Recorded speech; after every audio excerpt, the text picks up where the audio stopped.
Peace and blessings, guys. Today we're going to talk about a very important topic because I think we've just experienced the biggest shift in the world since COVID. And it's happening right now, and most people are asleep at the wheel. So I'm going to touch on a few things. So, firstly, this is an article from the BBC News. Now, this is a propaganda outlet for the Western media. So anything that comes from this website, you should not take as the truth. Most of the time, they're showing that they want to portray a particular image, right? So I want you to have a look at the screen now. And you can see here, they're talking about oil prices going to $100 for the first time. Now, what do you notice about this particular web page? Look at it closely. Look at the images. I mean, if you just look at the web page, it looks like Iran is losing. It looks like the US are bombing the hell out of them, destroying their people, killing women, children. And so you can see the image here of the destroyed truck. You can see here flames and fire. Oh, look at Iran getting smashed to pieces. Oh, guys, Iran has to surrender. So this is the first part of the propaganda. Don't listen to what they're showing you. Listen to what they're not showing you. They are not showing you the Iranian strikes that are hitting Israel. And you can actually see that on X and on certain non-traditional media. Now, what's ironic here is, sounds ridiculous, right? But the US have replaced Khamenei with another Khamenei. Now that sounds very familiar, guys, doesn't it? You remember when the US replaced the Taliban with the Taliban? It's interesting to me. So if you just look at the crude oil price, because this war is really a cover-up for something much bigger, which is going to come in the future, which effectively is going to impact the everyday person, just like me and you, who's, I'm just somebody who's living in my mum's basement. I'm not rich. I'm just the average guy, just like you. And if you look at this chart, you can see the oil prices spiking up. I believe the purpose of the Iran war is actually to destroy most of the world economies. And now the next question to ask is, why would you want to do that? And what can you do to protect yourself? Now, if you want me to discuss that in more detail, please let me know in the comments and I can go through that in detail. Next, I'm going to show and prove to you why Iran will not be defeated. It doesn't matter what the US says. It doesn't matter what Israel says. It's not going to happen. And so if you look at this image here, this is a image of all the US bases across the Middle East, right? Guys, what do you notice about this? I'll give you a few seconds to have a look at this. Well, if you look at Iran here, there are 0 US bases, and you can see here there are actually, this is a military presence, right? So this is number of troops, right? So there are no troops in Iran, and there are troops all across the Middle East. Isn't that funny? Isn't that strange? Why would all these Arab countries have all these American personnel right next to the border with Iran? What would be the reason for that? Could it be that maybe they're trying to encircle Iran?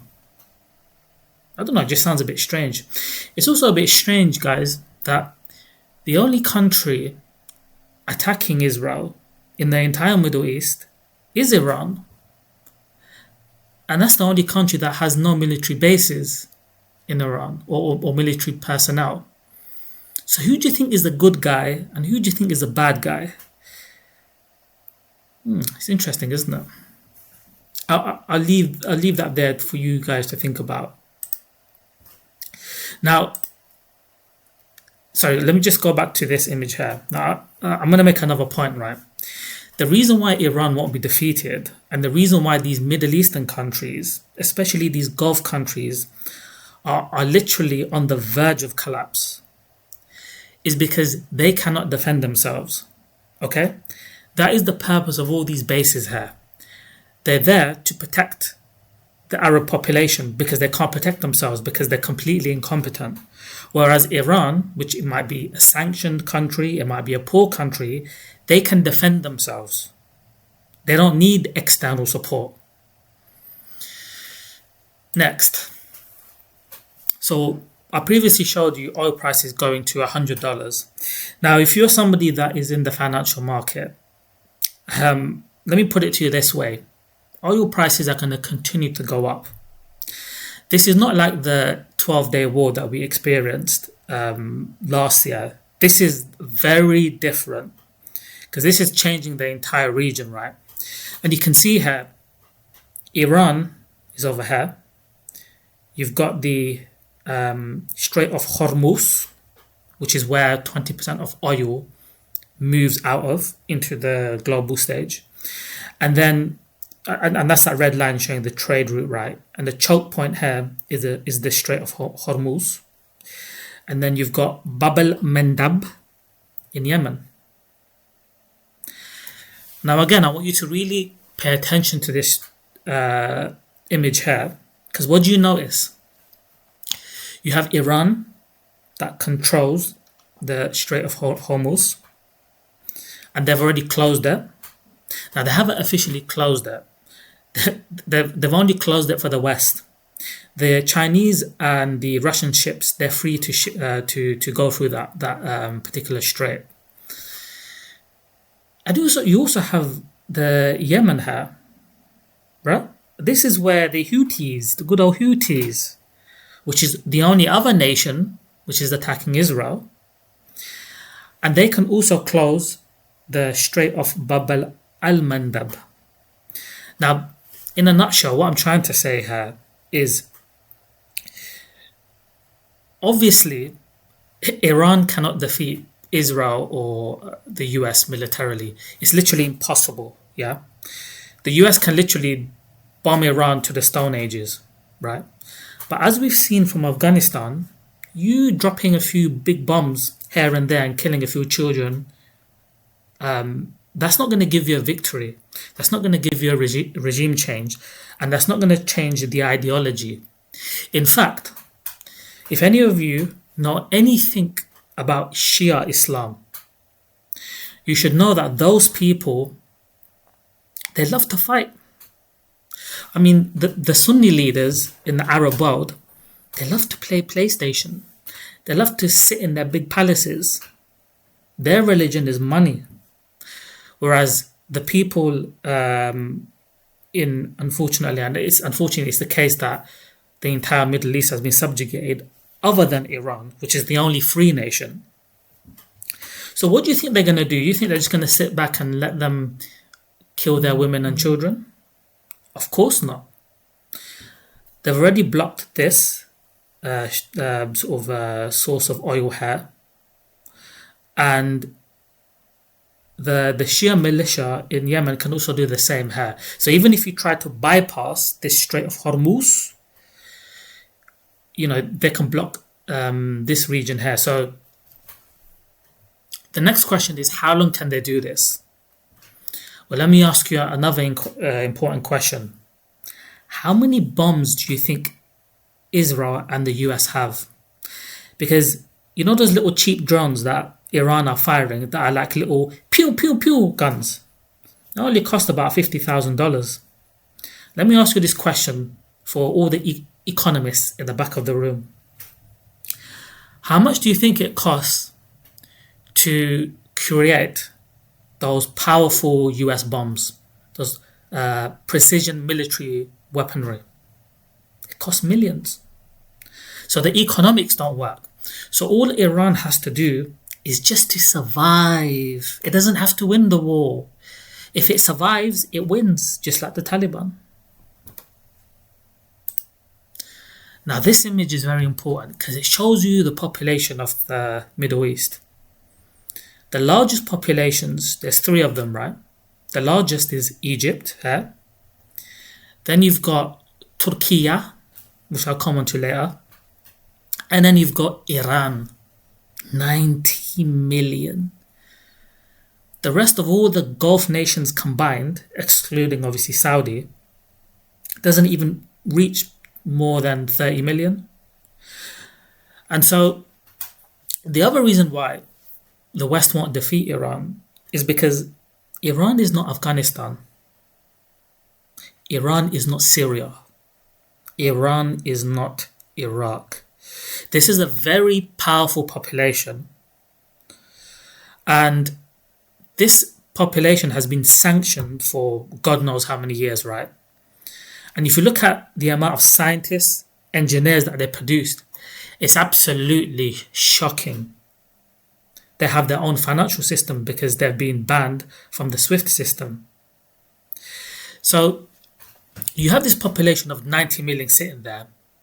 And all you've done now by killing those innocent women and children is you've just annoyed them. I'm not saying I support the regime. I'm not saying they're good guys. I don't believe anybody here is good guys. But all you've done is you've just really annoyed them. And if they were previously against the regime, they now fully stand behind it. You guys, you really need to think about it. Just look at I'm going to talk about the geographic location of Iran because that's very important. But you're taking on one of the largest countries in the Middle East. It's not just going to go quietly into the night. Next, this image here. This shows you, see these little triangles? This is where all the mountains of Iran are. What do you notice, guys? You notice that Iran is a fortress. It's impenetrable. You see how you have all these mountains running along the northern part of Iran, and then along all the Arab nations, you have all these mountains, right? So explain to me how even if US launches ground invasion, how are they going to even enter Iran without suffering mass casualties? Because this terrain is extremely difficult to move across. These are mountains, guys, across Iran. And it acts as a natural defense for Iran. And on a side note, guys, you really should look into the Iranian history. Because Iran, as a nation state and as a people, has existed for 2,000, 3,000 years. How long has America existed for, guys? Maybe 300 years at most. So you're dealing with a nation that has dealt with previous empires before. And so they're not stupid. And they also know that they have this natural defense against any outside invaders. Next. I'm now going to explain to you why Iran is the real dominant power in West Asia, which is called the Middle East, right? And I'm going to explain to you why all the other Sunni nations are extremely weak and they're on the borderline of just collapsing, right? So this is the picture of Erdogan of Turkey. And so this shows you the many faces of all the Sunni Muslims. You see, one day you have Erdogan in a suit and tie, and he's with NATO. The next minute, he becomes the Ottoman Empire. The next minute, he's part of the Muslim Brotherhood. The next minute, he's got his glasses and he's part of BRICS. The next minute, he's supplying bombs to Israel. He becomes a Zionist. So all these other Gulf nations and most of the Middle East, they are puppet nations that change like chameleons. They change their face. They change their allegiances based on who's winning. And, as we move into the new world, guys, the nations that behave like this, they will disintegrate. The nations that have strong identity and principles, and I don't like the US, but I have to be honest, they do have their certain principles, which I don't agree with. They believe in killing, raping women and children. That's fair play. That's what you believe in. But they stand by it. But what do all these Gulf nations stand for? What does Qatar? What does Dubai? What do these people stand for? They stand for money. So they just follow the money. So this is a big advantage that Iran has that all these other Sunni nations don't have.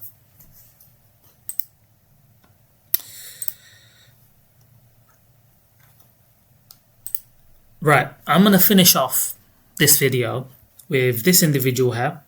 Right, now this is a very intelligent guy.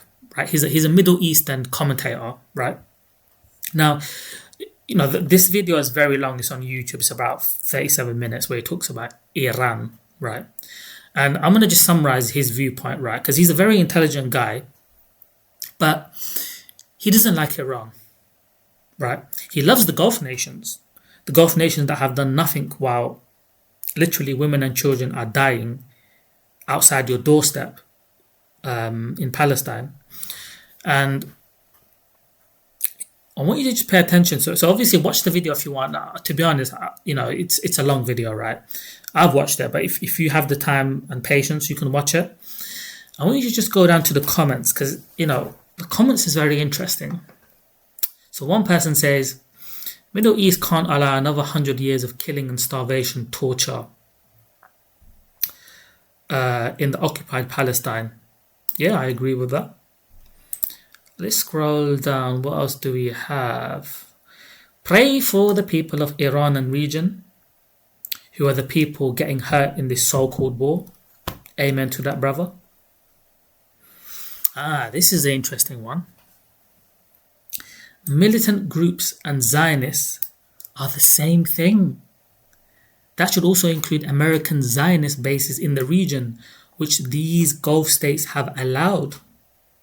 That's interesting. We all have eyes and ears. Don't see us like a fool. And I hope the purpose of this video is to get that across, guys. Don't be sheep. Don't listen to mainstream media.